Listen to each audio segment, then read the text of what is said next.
Hello, profitable CEOs, and welcome to another episode of Say Yes to Profits TV. Today, we're doing a special edition, Learning QuickBooks Online. Now, today, we're going to discuss how to process bills in QuickBooks Online. So what you're looking at now is my sample company QBO file. So when you log into QuickBooks Online, of course, you see your dashboard first.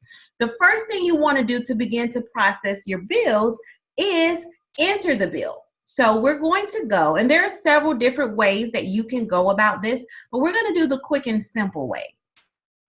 So you're going to go here to the plus sign, and when you click on the plus sign, you'll go to bill. What's going to happen is you're going to get a drop down menu that looks like this. So then you would select the bill or the vendor that you're going to create the bill for, and we're just going to select them. You're going to make sure that the billing information is correct. The terms, the bill date, and the due date are all there. The next thing you're going to do is you're going to select the account. Now, for the purpose of this example, because we have entered bills for this vendor previously, I have it set up to where it automatically populates the previous bill. Yours can be set up the same way, or when you select the vendor, you then go through and select the account that you're going to allocate this bill to. So we have insurance. We're going to say the bill was $500. If you wanted to include a description, you can pull a description from the actual bill and include that here. And if you're going to bill your customer, so this is a charge that your company received on behalf of a customer, you would click billable, and then you would click the customer's name here. And what's going to happen is that QuickBooks is going to create an invoice so that you can bill this customer this charge. The next thing you're going to do is you're going to go down here, and if you have to include anything in the memo, you'll include it there. But I want to encourage you to make sure that you include a source document, because what a lot of business owners are not aware of is that the IRS actually requires that you keep all source documents for receipts and things that are $75 or more. And as you can see here, this amount is $500.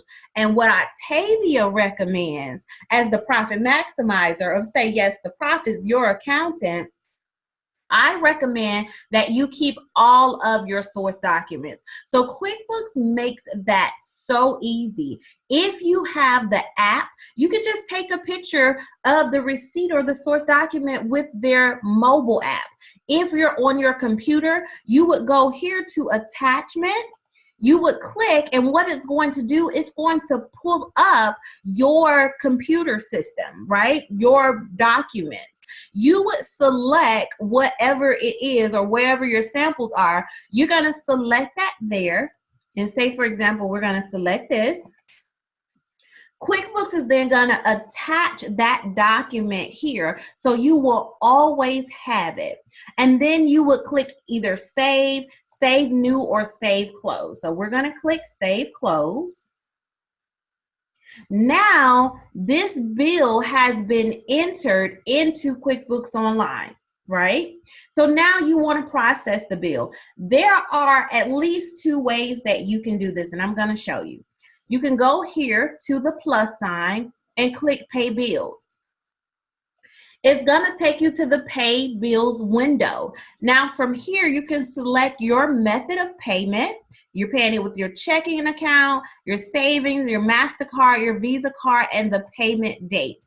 The great thing about QuickBooks is it's going to tell you the balance that you currently have in that account. And if your QuickBooks is up to date and 100% accurate, this will help you to know if you need to use this account to pay your bills, right? So once you select all of this information here, you then go down the list and you select the bills that you're paying. So for example, this is the bill that we're going to pay. Now, When you select that, QuickBooks automatically populates the total amount. But say, for example, you're only paying $300 of the bill. You then just simply change that number there. Once you're done, you click Save. The bill has been paid, right? But there is another way that you can pay the bill. You can go over here to Expenses. You can find this vendor by either typing their name here, or you can go down the list and find your vendor. And then once you go to the vendor profile, which I love, you can then select the bill that you're going to pay. So we're going to make a payment on this bill. So we will click Make Payment. And then right here, it shows that there's only $200 left of the bill that we previously paid. So we would pay the whole amount if you're going to pay the whole amount. You're also going to make sure you select the correct account, the correct date, and a reference number if you have it. You can also put an attachment here like we did before, and anything you would like to include in the memo. Once you have all of this information entered, you would save and close or save and new. And that, my friends, profitable CEOs, is how you process a bill in QuickBooks. If you have any questions, any comments, leave those below. Also, share this video on your social media outlet. This is Octavia Connor, CEO of Say Yes to Profits. See you again soon. Toodles.